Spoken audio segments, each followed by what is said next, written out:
Welcome to the Game Changer with Dr. Sharalyn, where purpose meets performance and leaders are built to shift legacies. I'm Dr. Sharalyn Payne, executive strategist, speaker, and the secret weapon behind leaders who drive transformation at the highest levels. Each episode delivers bold truths, power skills, and real-world strategies to help you lead with precision, show up with presence, and build the kind of influence that outlasts trends. This is the space where high-impact decisions are born, where influence is intentional, and where the bold don't just lead, they change the game. So if you're ready to rise, ready to lead, and ready to create the kind of impact that moves markets, missions, and minds, you're in the right place.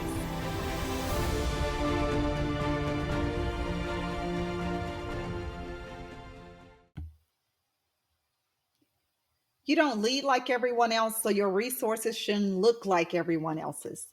I created the Game Changer Leadership Collection for high impact leaders like you, visionaries, change agents, decision makers who lead with intention and influence. This free high impact resource pulls from my leadership arsenal and delivers immediate actionable insights you can use right now to elevate your influence, lead with conviction, and drive lasting transformation. It's not just a toolkit, it's your first step toward leading at the level you were born for. Let me show you what's inside. The Leadership Edge Sampler. It's a preview of my 10 daily power skills to sharpen your influence and impact. The Influence Language Mini Guide. Essential phrases to increase your authority and build trust in every room you walk into. The Leadership Blind Spot Snapshot. Because the greatest risk are the ones we don't see. The Power of One Visual Aid. A reminder that even one decision, one tone, or one conversation can shift a team or stall a movement. The Executive Briefing Checklist, a go-to tool for high-stakes communication that drives clarity and alignment. The 5-minute accountability brief, a no-fluff framework to build a culture of ownership fast.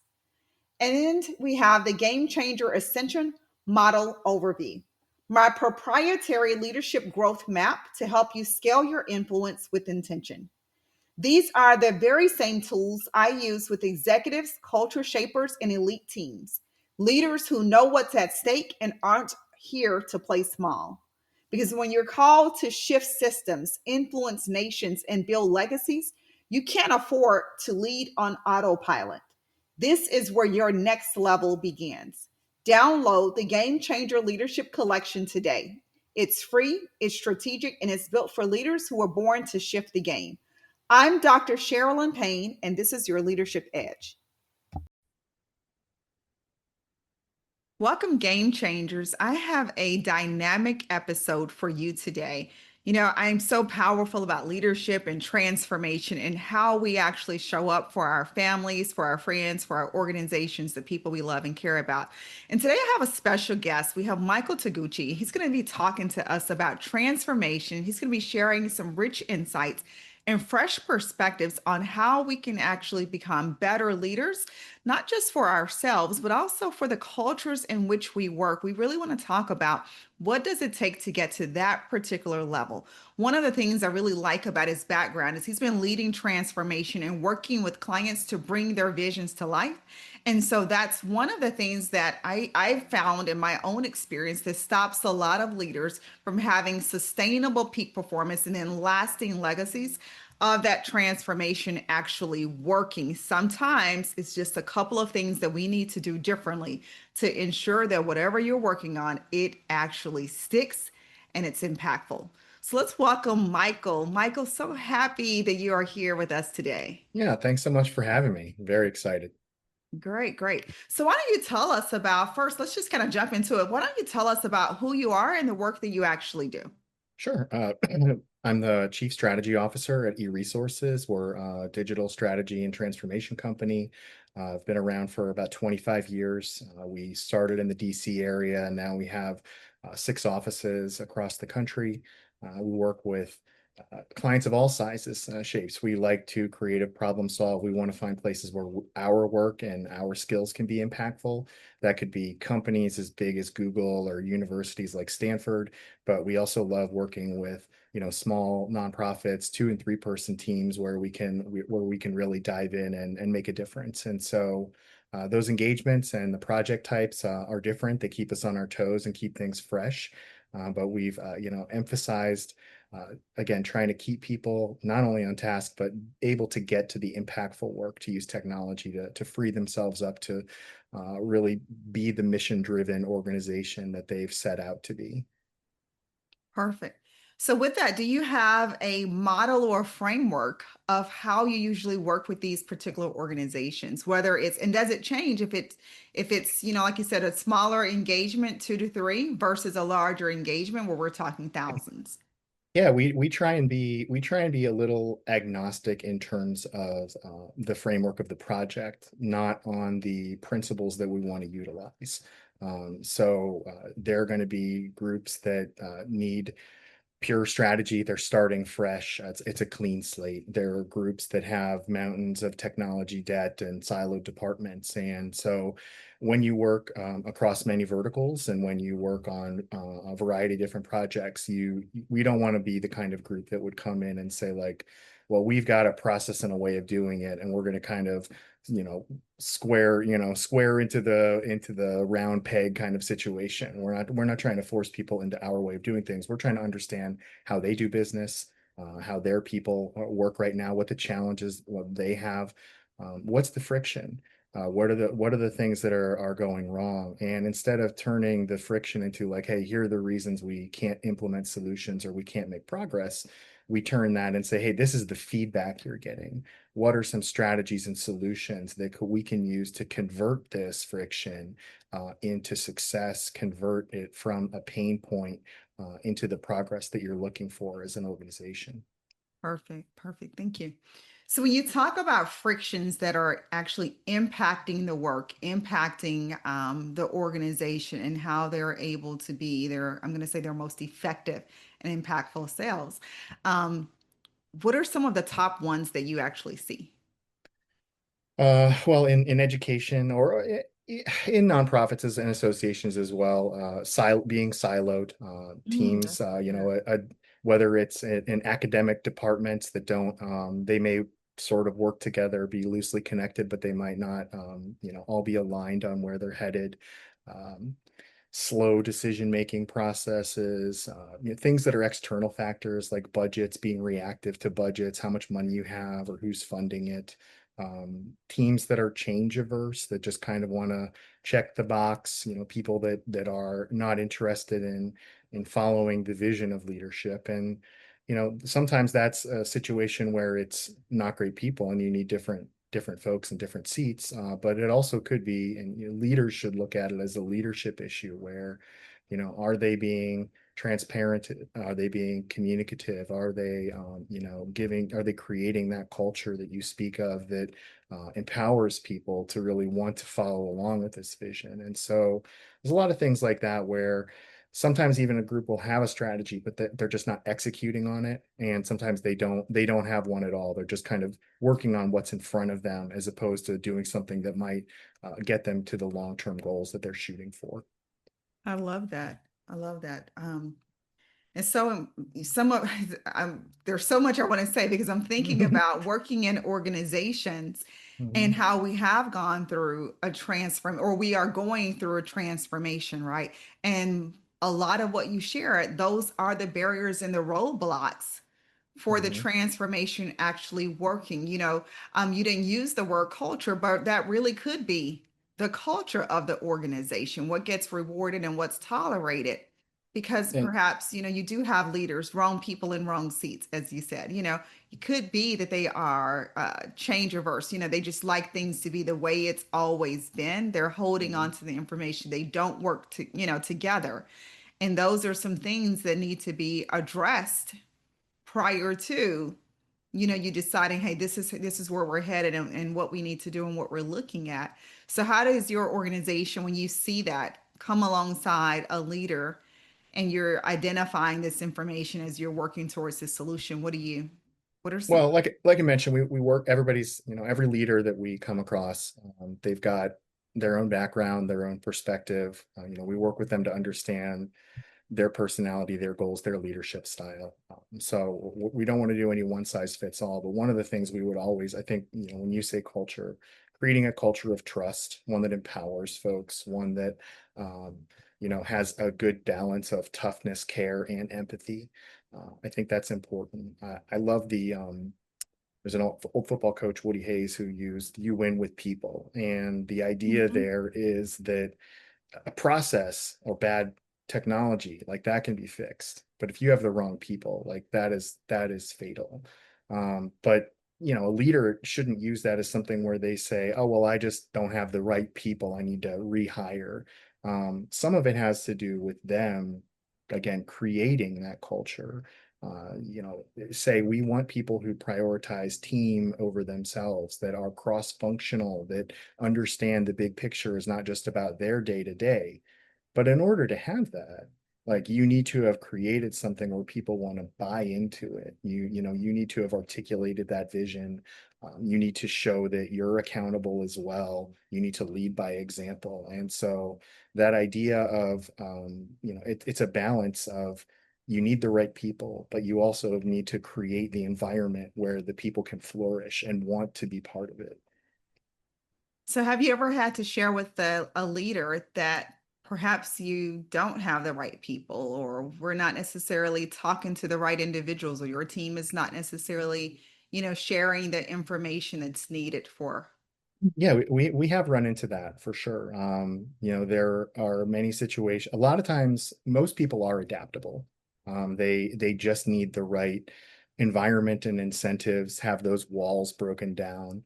But periodically, you will run into staff members that, kind of some of the things you mentioned. They've been there for a long time. They just want their job to be what it has always been. They're used to a system, and change is simply too difficult. And those end up being hard conversations. But we found I mean, I want to say 80% of the time, like, if you lay out, you lay the groundwork for why the change is happening, how it can be effective. I mean, oftentimes they're so protective of, their little world.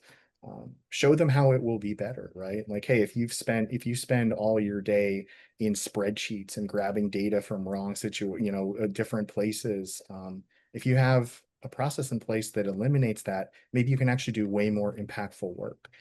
And so a lot of times, it's about leaders saying, like, hey, I know this is not going to be easy. Your day-to-day routine is going to change, but we still value you, and here's how you fit into this picture. So there is a lot of the leader being able to identify, the handful of bad apples, you need to be able, you need to deal with and address. But I think most folks are very receptive. But again, from a leadership standpoint, leaders are often, they can be reactive too. They can also have, like, the bright shiny object, like, I want to be entrepreneurial and disruptive, and then, like, they execute on something, and then 6 months later it's like it's on to the next thing. So there Right. has to be a steadiness of the leadership from them, something that shows that they're committed to it. And so, yeah, that we do work on that. It's a great way to get to us. Like, we can create a strategy, we can help you implement a tool, but a lot of it is about your effectiveness, because even if we're a partner, even if we're around to help you, throughout the year, at the end of the day, it's going to be, your steadiness and your leadership that really is the most impactful, and that's what's going to be effective. Perfect. You just touched on something that I want to ask you a question on. What's the one leadership behavior that determines whether transformation succeeds or fails? Is it the steadiness, or would you say it's something else?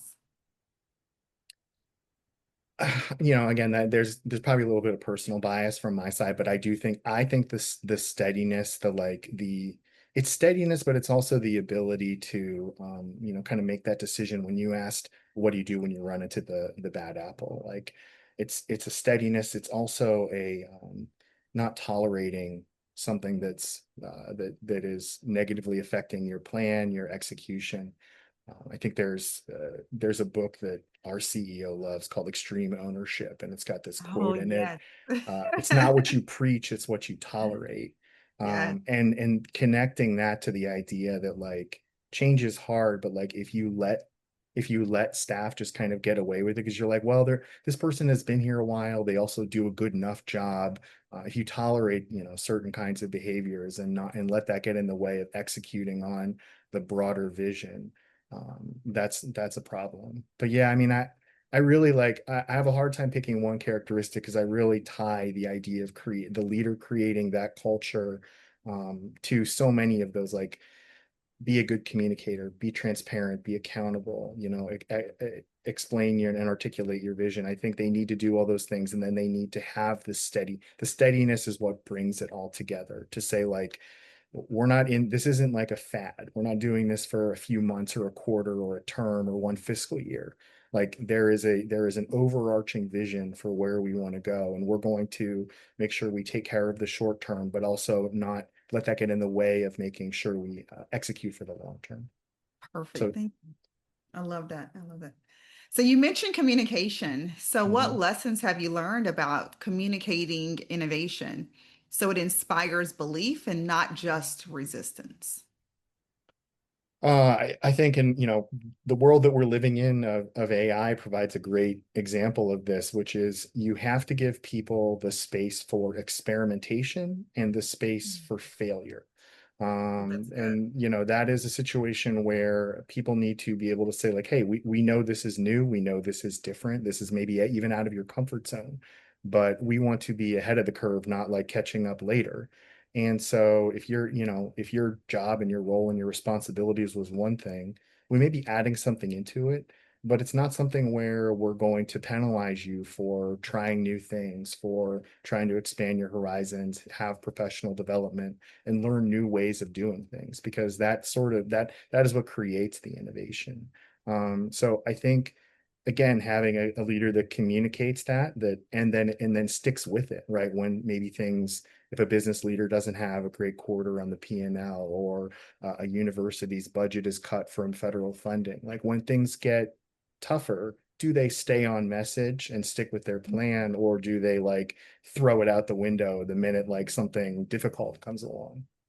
I like that. One of my favorite all-time leader that I've ever worked with had a high tolerance for failure, and not failure that we weren't winning, because we absolutely won all the time. The organization loved, the work that we brought. But Hmm. one of the things is that he had an award that he would give to employees for trying things and it didn't work, to get you to become more courageous, to Hmm. try to lead to innovation, right? And Yeah. so he rewarded that. And so it just made us want to work together and identify, possible solutions. We're excited to see people win. You're really thinking through what it is that, you're putting before him, because he had a high tolerance for excellence as well, and ensuring that whatever the solution, it added value to the business. And so he'd done a lot of things really great, but that was the one place where he was very intentional on trying. Mm. Let's see if it will work. You're putting some thought into the solution. But with that, and he balanced it out, because there was another award that, you got if you actually tried something and you won. And so, and it was great. And so, of course, it was, a bigger award there, and you wanted to get that particular one. But let's not forget that most leaders, like you said, things don't go right, we cut this, or we don't have the appetite for, Hmm. you not to win. You need to get it right every time. So you breed perfection, which is paralysis, because then people don't want to try unless it's absolutely perfect. And so him just kind of having that balancing act of what has to be perfect and what can be good enough, and what is it that we need to try, and what are we here for. So you just said something really, really great there for leaders to kind of really think about how they're showing up. Yeah, no, and I love that example you gave. That's exactly the kind of thing where you you have someone that is encouraging, understanding that like you do, in order to innovate and push boundaries, you have to have that long term you have to have the long game in your mind, and let your staff work on things and understand a lot of them are going to be high performers and hard workers, and that like you cannot succeed at everything. That is not the way, that's not the way any of this works. And so encouraging them to have that attitude is critical. Absolutely. So let me ask you, as a strategist, how do you approach redesigning systems without disrupting what's already working? Mm. Oh, yeah, that is fun. That's an important part of the strategic planning, the discovery, engaging stakeholders, and you are always trying to, balance. I think that's sort of like the McKinsey three horizons, the idea of like it's all great if you're starting a business and you want to create a new system because you're at fresh, but when you have something that's existing, whether it's a university department that has a process that runs on a time, or a nonprofit that has a fundraising cycle, like you can't just blow it all up and start. You have to find the things that are working. You have to be able to incorporate and integrate those into a new system. Again, I think that all comes down to making sure that, like, from our side, having everyone feel like their voice is heard, like, hey, this is my day to day, and this is how I'm effective. And so if you're going to come in and make radical change, like, I need to understand how I'm supposed to still do that and continue to succeed. And that's the empathy that a leader needs as well. Like, they're not often in the foxhole with folks every day doing the day to day, and so they've got to be able to help us understand, like, what level of performance and what level of continuity is necessary in order to stay on a steady level for right now, while we are incorporating this broader systemic change. Perfect, perfect. So I want you to step into the future. Okay. I like your All your right. All right. We're headed somewhere new. Me, Michael J. Fox, and the DeLorean. We're ready to That's roll. right. That's right. I want you to finish this sentence. The future belongs to leaders who. Whew, interesting. Uh, I think the future belongs to leaders that adapt, and I would it's so clear right now. Like, this is a disrupted time.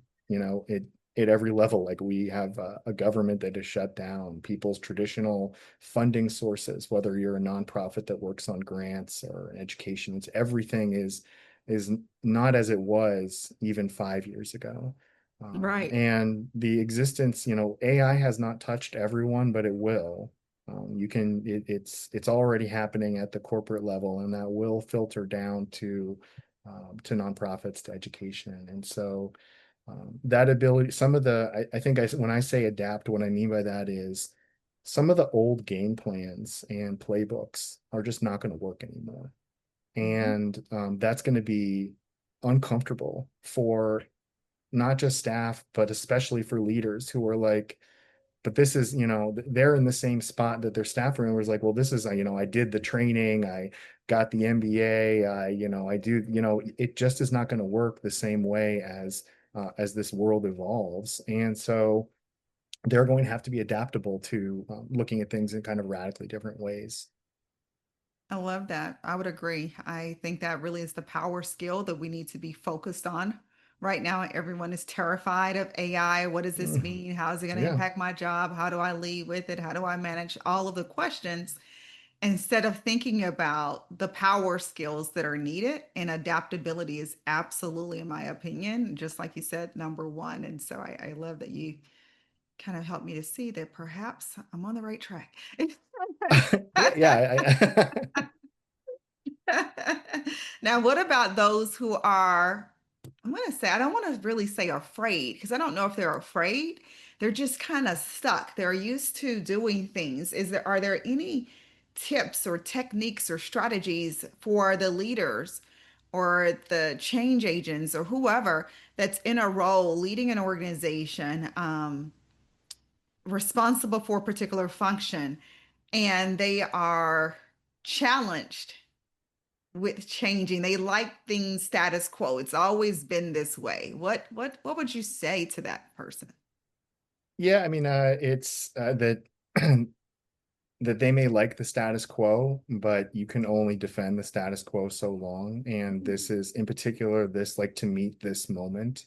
There's not a way to like put your head down and just kind of check boxes and get through the day anymore, especially from a like a leadership standpoint.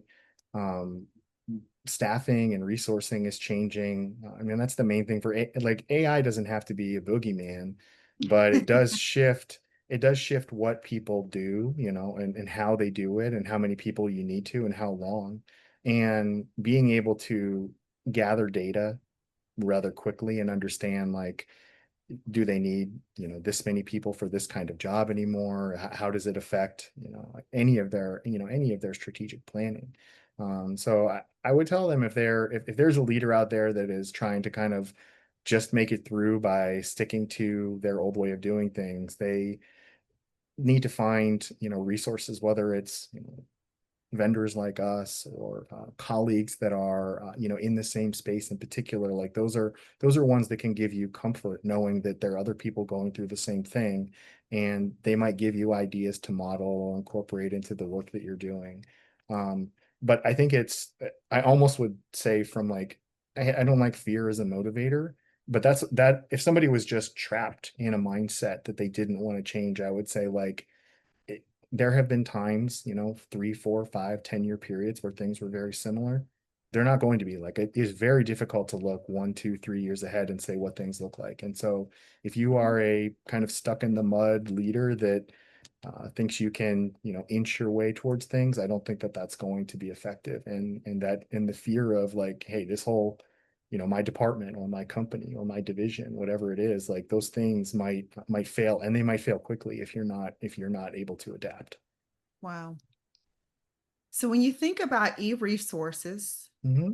and the work that you do, the work that your company does, Hmm. how does an organization know, or how does an employee at an organization know or sense that it might be time to tap you on the shoulder, to pick up that phone and say, you know what, we need some help?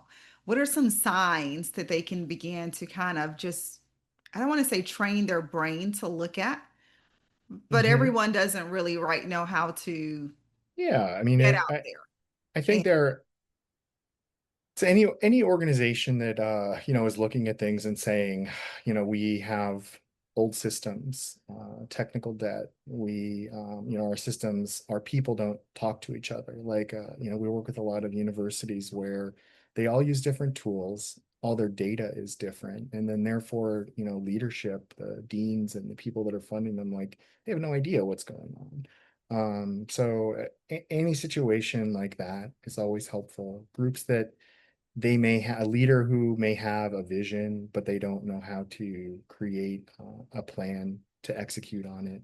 They don't know how to get their staff aligned behind it. And just anything where a workflow is ineffective, it needs to be streamlined. Processes need to be, they're manual right now. Like the example I use is well, I got this form data and I copied it into a spreadsheet and now I got to paste it into Salesforce. So, there are people that spend hours a day, like good, hardworking, smart people that could be using their 8, 10 hours a day on impactful work that are doing that kind of thing. And so if somebody understands that they have a lot of manual processes that are inefficient, and they need to find ways to automate them. It doesn't matter if it's through AI, it's through software, or if it's just through creating a better strategic plan for their digital operations. Those are the kinds of groups that we like to talk to. Again, and it doesn't, to me, if it's a 2 or 3 person group, or if it's one of the $50 million association, like it could be anyone. We just want to find a way where our skill set and problem solving help leaders be effective and help staff, work on things in a way that implements the vision.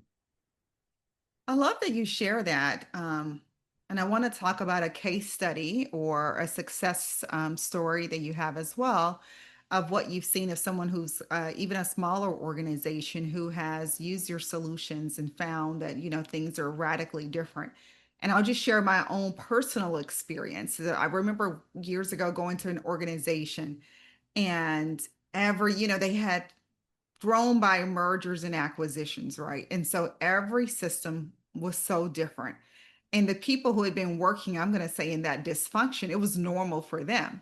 But Hmm. for me coming in, it was totally, absolutely like, oh my gosh, this is crazy. I could spend literally all day trying to figure out where information is and where it lies and how to learn this versus being effective and impactful in the work that I was responsible for, leading.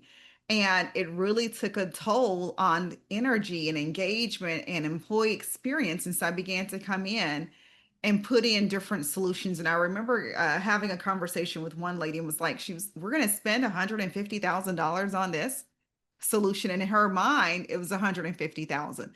She didn't see the productivity, the engagement, all of the things that are coming out of why we need to move towards the solution. It's costing us more money with turnover and retention, and people come and they don't stay when they're seeing, all of these things. And I would describe it and they would laugh, but it felt like it was untangling the spaghetti noodles. Like I was responsible for sitting there. You cooked this, I would just describe it like this. You guys have cooked all of this spaghetti and you've allowed it to sit in the refrigerator. It's matted up at this point. And now I have to come in and I have to untangle each one noodle by noodle by noodle. It's not working.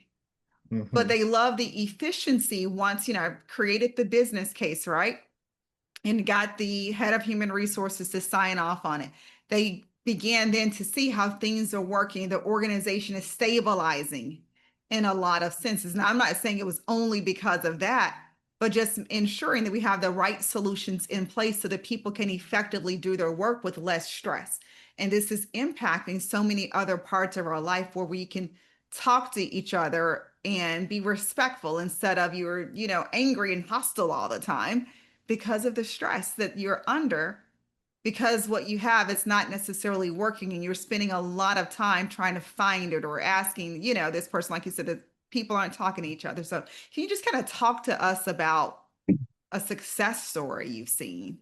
Yeah, no, I love the example you gave. It's one of the things that we experience a great deal as well, which is that leaders are often looking at a price tag for something, whether it's a consulting engagement or a piece of software or licenses or something like that. They're looking at it and they're not doing the right calculation on the value of it. That's good. Um, we work with a disability center at a major university that um, good team, even good leaders, but they also understood like that their operations, the software they were using, it was holding them back. They had students who had terrible user experience, were frustrated, and in the accessibility world, like that can lead to lawsuits. They had faculty who didn't know what was going on and were angry and kind of constantly giving negative feedback.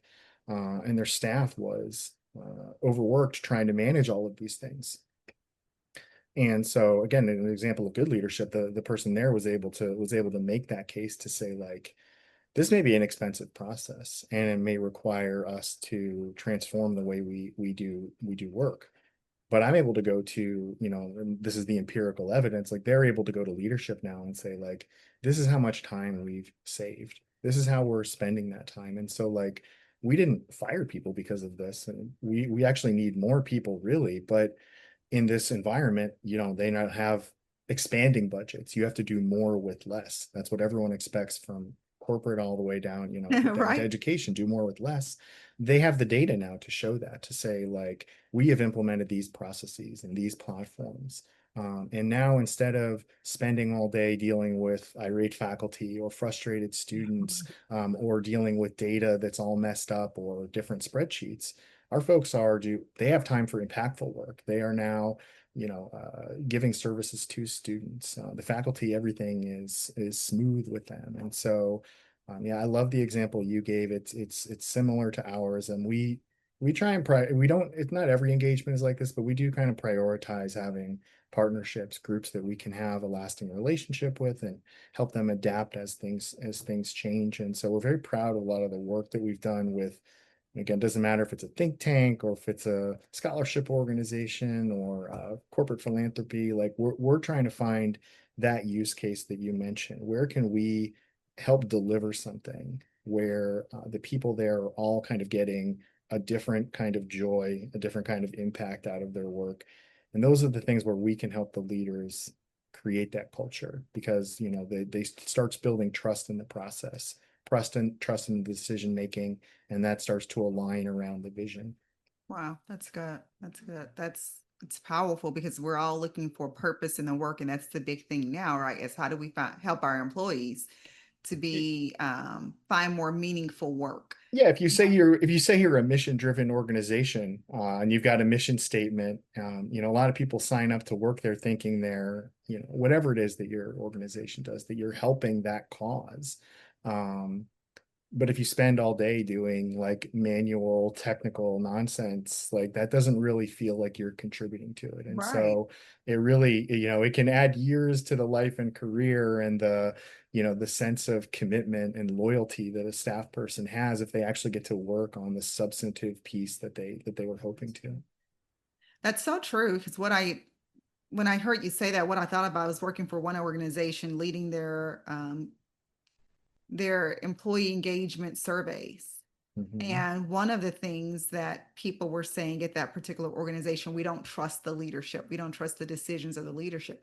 Well, part of that, like you said, is if I'm working on tactical things, I signed up for this. You sold me this. Mhm. What I was going to be doing when I got here. I know that the work that I do is technical. I didn't know that I would be in the weeds like this and so far removed and forget about why are we all here. Mhm. And so I love that and you. and that's where people become, they become change averse. Right. The lack of trust sort of becomes, poisonous, where everyone's just kind of like, yeah, I'm just here checking the box. I Right. don't want to change because, like, why should I trust what they're saying? And so, we hope that the strategy is the strategies, and executing on those help the leaders. The transformation isn't just a process or a platform, it's internal transformation as well. Absolutely. Absolutely. So before we wrap, what's the one thing I should have asked you that I didn't ask you? Is there anything you want to talk about? I don't know. I mean, I think we covered a lot of good stuff. I think that, again, thinking of it from, if we're speaking primarily to leaders, I think it's just the idea of like transformation shouldn't be something that is terrifying. It doesn't always have to be disruptive, and it really should never be reactive. Like, creating these strategies is about finding good people, creating good process, and executing on strategy so that whatever problems you have, whatever that friction is, that you're making progress on it, that you're turning it, you're converting it into something where people can then follow along with it. And that's why we emphasize that the idea of the people and the creating of the good culture. And so those two things really go hand in hand with, um, in order to execute on strategy and transformation, you have to have good people and process. And so that's the way we approach it. Perfect. Thank you. Thank you, Michael. So, final question. Okay. I love the interview. I know that others are going to love it too, but I like strategy. So, I'm kind of Oh. partial. So, You got some bias. That's good. Okay. right, exactly. But for those who are like me or those who want to know more, where do we find you? How do we find you? You can find me on LinkedIn. You can email me. My email address is just mtoguchi@eresources.com. You can go to our website, eresources.com, or, we have, like I said, we have some platforms that we use in places that, our Orchestrate platform, you can look that up as well. But, Okay. just email or anything like that is an easy way to track us down. Okay, perfect. Well, I will have the information in our show notes. And so for Okay. those who want to connect with Michael, I will be sure to put his LinkedIn information, the website, as well as the email. So you have all of the ways that you can actually get in touch with him and follow him and listen to him on more podcasts. Michael, thank you so much for being with us today. And for the rest of us, continue to be a game changer.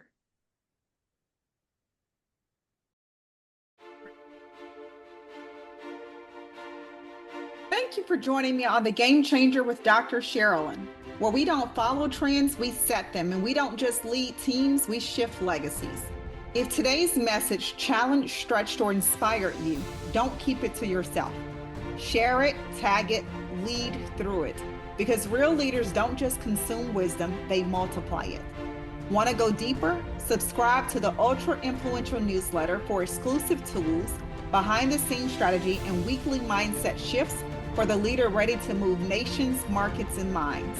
Visit www.smpistrategies.com or send a note to leadership@smpistrategies.com.